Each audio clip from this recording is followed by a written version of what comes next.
اب ایک اور فتنہ ہے، یہ عالمی فتنہ ہے، اس کو سائبر فتنہ کہہ لیجئے، سائبر فتنہ۔ اس کو اگر ہم تھوڑا سا آسان کریں سمجھنے کے لیے تو اس میں دو پہلو زیادہ واضح ہیں، ایک انٹرنیٹ اور دوسرا موبائل فون۔ ان دو چیزوں کے ذریعے شیطان نے اور اس کی اولاد نے امت کو خراب کرنے کے لیے بہت بڑا کام کیا۔ جب سے انسان پیدا ہوا زمین پر آیا اس وقت سے لے کے آج تک ان دو چیزوں سے زیادہ مہلک ہتھیار شیطان کو یا اس کی اولاد کو نہیں ملا تھا۔ ابھی انٹرنیٹ اور موبائل فون، ان کی تھوڑی سی تفصیل سمجھ لیجیے۔ انٹرنیٹ کیا ہے؟ اصل کے اندر یہ ہے انٹر انٹو دی نیٹ، ایک جال کے اندر داخل ہو جاؤ جہاں سے ایمان تمہارا ہم لے لیں گے، انٹرٹینمنٹ تم لے لو۔ دوسرا ہے موبائل فون، موبائل فون کو سیل فون بھی کہتے ہیں، لیکن اس سی کو ایچ سے تبدیل کر دیجئے تو یہ جو موبائل فون ہے اصل میں اب یہ موبائل فون نہیں رہا، یہ جو سیل فون ہے اب یہ سیل فون نہیں رہا، اب یہ ہیل فون بن چکا ہے، جہنم میں لے جانے والا فون۔ اب ایک جملہ کہنے لگا ہوں، اللہ نہ کرے کہ ایسا ہو، اللہ نہ کرے کہ ایسا ہو، یہ میری خواہش یا دعا نہیں ہے، لیکن جو حالات دیکھ رہے ہیں اس کے مطابق یہ بات کر رہا ہوں۔ کل قیامت کے دن ہزاروں اور لاکھوں نہیں کروڑوں لوگ موبائل فون کے غلط استعمال کی وجہ سے جہنم کی آگ کا ایندھن بنیں گے۔ قیامت کے دن کروڑوں لوگ سیل فون یعنی ہیل فون کی وجہ سے ہیل میں پہنچ جائیں گے، یہ جہنم میں لے جانے والا فون بن چکا ہے۔ یہ دو فتنے بہت بڑے آ گئے، پھر ان فتنوں کی آگے اولادیں بھی آ گئی ہیں۔ آج سے کچھ عرصہ پہلے صرف 4 فقہ ہوتی تھیں اور 4 امام ہوتے تھے۔ 4 فقہ کون سی؟ فقہ حنفی، فقہ شافعی، فقہ حنبلی، فقہ مالکی، 4 ہوتی تھیں، امت آرام سے عمل کر رہی تھی۔ 4 امام تھے، امام اعظم امام ابو حنیفہ رحمۃ اللہ علیہ، امام مالک رحمۃ اللہ علیہ، امام احمد بن حنبل رحمۃ اللہ علیہ، امام شافعی رحمۃ اللہ علیہ، 4 تھے بس۔ اب کیا ہو گیا ہے؟ اب 5واں امام بھی آ گیا اور 5ویں فقہ بھی آ گئی۔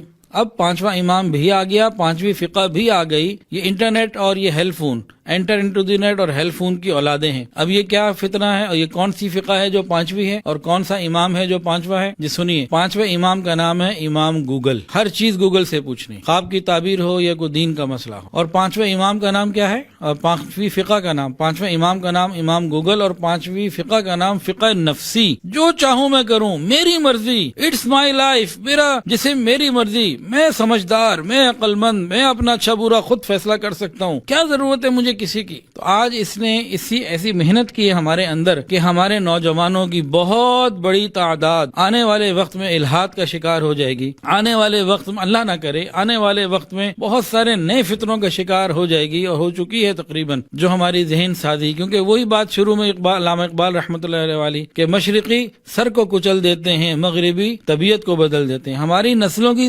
ذہن سازی ایسی ہو چکی ہے کہ وہ اب بہت ہم سے دور جا چکے ہیں، یہ ایک بہت بڑا فتنہ ہے۔ لیکن ہو کیا رہا ہے؟ اس سائبر فطرے میں آ کے ہمارے ساتھ کیا ہو چکا، یہ ہو چکا ہے، وہ بتا رہا ہوں، ہونے والا نہیں۔ 2 واقعات سن لیجئے، واقعات بہت ہیں، اس کے بعد آگے بڑھتے ہیں۔ میری والدہ ابھی بستر پر ہیں، اللہ انہیں شفا و صحت عطا فرمائے۔ تو تقریباً 2 سال پرانی بات ہے، وہ کسی گھر میں گئی اپنے رشتہ داروں کے ہاں، تو وہاں بچے لوڈو کھیل رہے تھے۔ تو ایک بچے نے نا اس سائڈ سے دوسری سائڈ پہ آنا تھا، تو جمپ لے کے آیا اور کہہ رہا تھا کالی ماتا کی جے ہو۔ یہ ہمارے معاشرے کے گھر کی بات، چھوٹے بچے۔ ایک دوسرا واقعہ سنیے، جامعہ شرفیہ لاہور، وہاں کے استاد الحدیث ہیں حضرت مولانا یوسف خان صاحب دامت برکاتہ، میرے بھی استاد ہیں، وہ شفیق انسان ہیں۔ وہ فرماتے ہیں کہ ان کے ایک رشتہ دار تھے جن کی اہلیہ کا انتقال ہو گیا، اور رشتہ دار کون تھے؟ سنیے، بارش، تہجد گزار، 5 وقت کے نمازی، ہر سال اعتکاف میں پابندی سے بیٹھنے والے، یعنی ایک دیندار آدمی۔ ان کی بیگم کا انتقال ہو گیا۔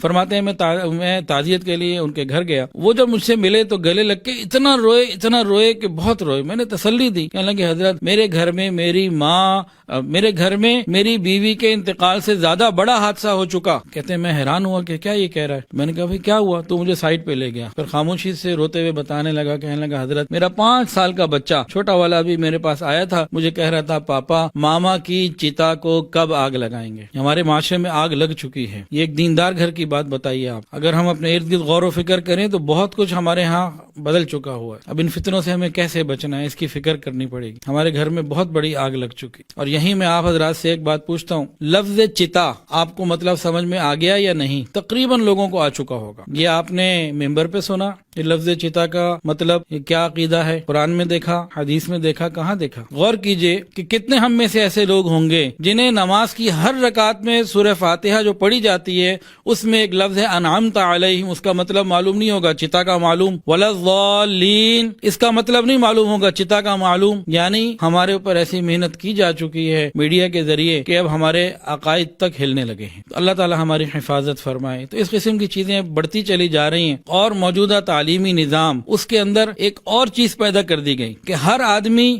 ہر بچے کو اسکول، کالج، یونیورسٹی میں جانے والے بچوں کو بتا دیا گیا تم اپنے اچھے برے کا فیصلہ خود کر سکتے ہو. کیا ضرورت ہے 1400 سال پہلے ان مولویوں کی پرانی باتیں، دقیانوسی باتوں پہ جانے کی؟ تو جاہل قسم کے لوگ ہیں، نعوذ باللہ، ان کے پاس کیا ہے؟ اسی طرح کے ایک اسکول میں پڑھے ہوئے بچے کی بات سن لیجئے. 3 بچے آئے اور انہوں نے آ کے ایک سوال کیا. یہ وہ اسکول ہے جہاں ماں باپ بہت بڑی فیسز دے کے اور بہت خرچے کر کے اپنے بچوں کو پڑھا رہے ہیں. آ کے انہوں نے ایک سوال کیا. انہوں نے آ کے پوچھا کہ بھائی قرآن مجید اللہ کی کتاب ہے کہ نہیں؟ ہاں جی اللہ کی کتاب. انجیل اللہ کی کتاب. تورات وہ بھی اللہ کی کتاب. بھئی جب تینوں کتابیں اللہ کی ہیں پھر ہمیں کیوں مجبور کیا جاتا ہے کہ صرف قرآن ہی ہم اپنا اچھا برا خود فیصلہ کریں؟ ہم باشعور ہیں، دنیا کو دیکھنے پرکھنے والے ہیں، ہماری اپنی ایک آزادی ہے، ایک سوچ ہے، ایک ہمارا اپنا ایک سلسلہ ہے. کیوں ہمیں مجبور کیا جاتا ہے کہ صرف یہ ہم اپنے اچھے برے کا خود فیصلہ کریں گے؟ یہ 3 بچے تو وہ خوش نصیب تھے غالباً جو کسی سے پوچھنے آ گئے، لیکن وہاں جو مزید پڑھ رہے ہیں، جو نہیں کہ علماء کے پاس جاتے،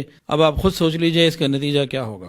یہ میں اپنے ارد گرد کی باتیں کر رہا ہوں کہ ہمارے معاشرے میں کہاں تک معاملہ جا چکا. تو اب اس سائبر فتنے سے انٹرنیٹ اور سیل فون یعنی hell phone enter into the net, ایک جال ہے جس میں داخل ہو جاؤ، ایمان تمہارا ہم رکھ لیں گے، باقی تمہیں خوش ہوتے رہو انٹرٹینمنٹ کے نام پہ، ایمان تمہارا ہم لے لیں گے. وہاں سے ایمان کو کیسے محفوظ رکھنا ہے؟ سیل فون کو ہیل فون نہ بننے دیا جائے، اس کے لیے کیا کرنا ہے؟ ہمارا ایمان محفوظ رہے.